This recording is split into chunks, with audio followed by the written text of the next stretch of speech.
Student, आज मैं आपके बीच में एक नई वीडियो लेकर के उपस्थित हूँ। आपके पाठ्यक्रम में अभिव्यक्ति और माध्यम नाम की जो पुस्तक है उसमें एक प्रकरण है आलेख लेखन।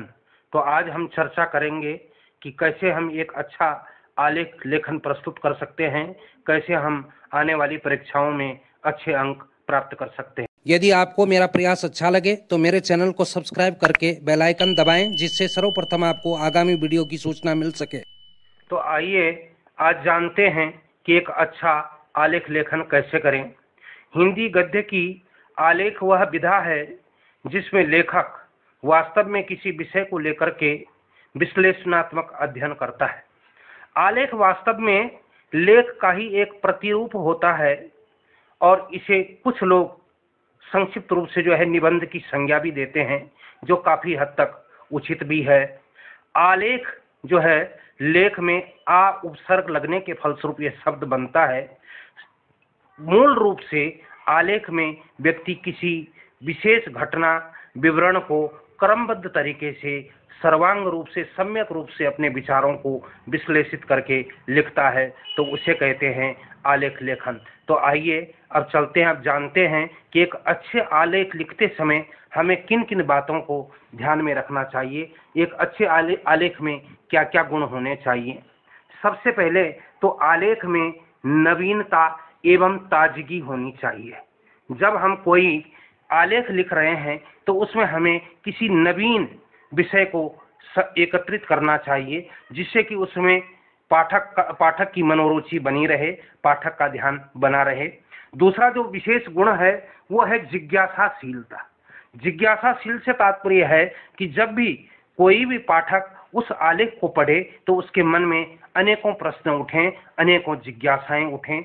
अगला जो गुण है वह है विचार स्पष्ट और बेबाक पूर्ण राय। अर्थात जब लेखक किसी भी विषय पर अपनी विचारधारा प्रस्तुत करता है तो उसके विचार मौलिक होने चाहिए, स्पष्ट होने चाहिए और उसमें किसी भी प्रकार का कोई संकोच नहीं होना चाहिए। इसके अलावा उसकी भाषा सहज और सरल भी होनी चाहिए, जो कि हर पाठक की समझ में आ जाए। उसमें क्लिष्ट शब्दों का प्रयोग लेखक को कभी नहीं करना चाहिए। एक बात को हमेशा एक ही बार लिखा जाना चाहिए, उसकी पुनरावृत्ति भी नहीं होनी चाहिए।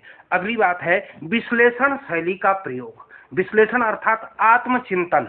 उस विषय पर लेखक ने आत्मचिंतन किया हो और तब जाकर के उसने लेखनी उस विषय पर चलाई हो। आगे है कि ज्वलंत जो मुद्दे हैं, जो विषय हैं, जो महत्वपूर्ण जो चरित्र हैं, उन पर आलेख लिखा जाना चाहिए, न कि सामान्य विषय पर।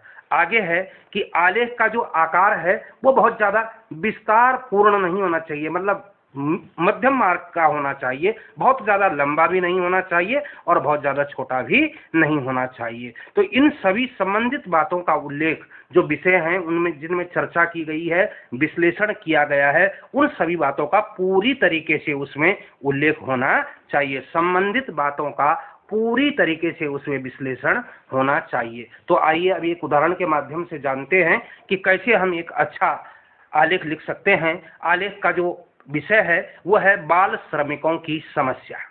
आज के समय में आप देखते हैं कि जगह जगह हमारे देश में जो बाल श्रमिक से तात्पर्य है जो 14 वर्ष से कम उम्र के जो बालक हैं जिनसे मजदूरी करवाई जाती है, उन्हें यहाँ पर संबोधित किया गया है बाल श्रमिक के नाम से। तो बाल श्रमिक में जो समस्या है, जो मजदूरी की जो समस्या है, उसके विषय में हमें आलेख लिखना है। तो हम कैसे लिखेंगे?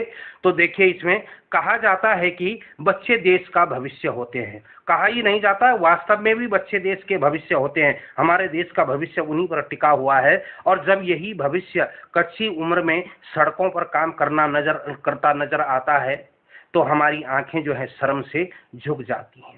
हमारे देश की सरकार ने भी बाल श्रम को जो है अपराध घोषित किया है, लेकिन तब भी अनेकों जगह आप देखते हैं सड़कों पर, चौराहों पर, गलियों में अनेकों जगह आपको जो है 14 वर्ष से कम उम्र के बच्चे जो है काम करते हुए दिखाई देंगे। तो ये हमारे लिए बड़ी शर्म की बात है कि जबकि कानून भी बना है तभी बच्चे काम पर जा रहे हैं। दूसरी ओर देखेंगे कि अनेक प्रकार के क्रियाकलापों के संलग्न करके उसमें कार्य लोग करवा रहे हैं उनसे। दूसरी ओर उनकी भूख और गरीबी से बिलबिलाता उनका बचपन काम करने के लिए भी मजबूर है। सरकार के पास भी उन्हें उनकी समस्या को दूर करने का कोई ठोस समाधान नहीं है। भूख के आगे बेचारा कानून जो है वो बेबस रह जाता है।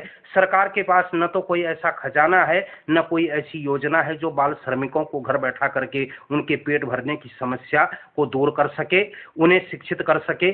अनाथ का अशक्त माता पिता की संतानें जीविका हेतु काम करने के लिए जो है मजबूर हैं, उनमें आजीविका कैसे छीने, ऐसी अनेक अनुत्तरित प्रश्न हमारे मन को झकझोरते हैं। कभी भी आपने पिछली कक्षाओं में भी पढ़ा होगा। कक्षा 9th का इसी संदर्भ में मुझे एक पाठ याद आता है, राजेश जोशी के द्वारा जो लिखा गया है, बच्चे काम पर जा रहे हैं। तो वो भी बाल श्रमिकों की व्यथा वहां पर कवि ने प्रस्तुत की है। तो यह प्रयास था कि आप अच्छे ढंग से आलेख लेखन करें, न कि यह समझें कि सिर्फ एक पैराग्राफ लिख करके हम जो है अपनी कहानी पूरी कर दें। तो उसमें आप लिख तो सकते हैं, लेकिन आपको अच्छे मार्क्स प्राप्त नहीं हो सकते हैं। अर्थात विषय वस्तु को केंद्र में रख करके ही आप विश्लेषण करें, विचार करें और उसके पश्चात अपनी लेखनी चलाएं। तो आप, मेरे दृष्टि से आप एक अच्छा और सटीक आलेख तैयार कर सकते हैं। तो आप इसे आपने देखा, समझा, आप इन्हीं युक्तियों को अपनाएं। आप इसे लाइक करें, सब्सक्राइब करें, शेयर करें। धन्यवाद।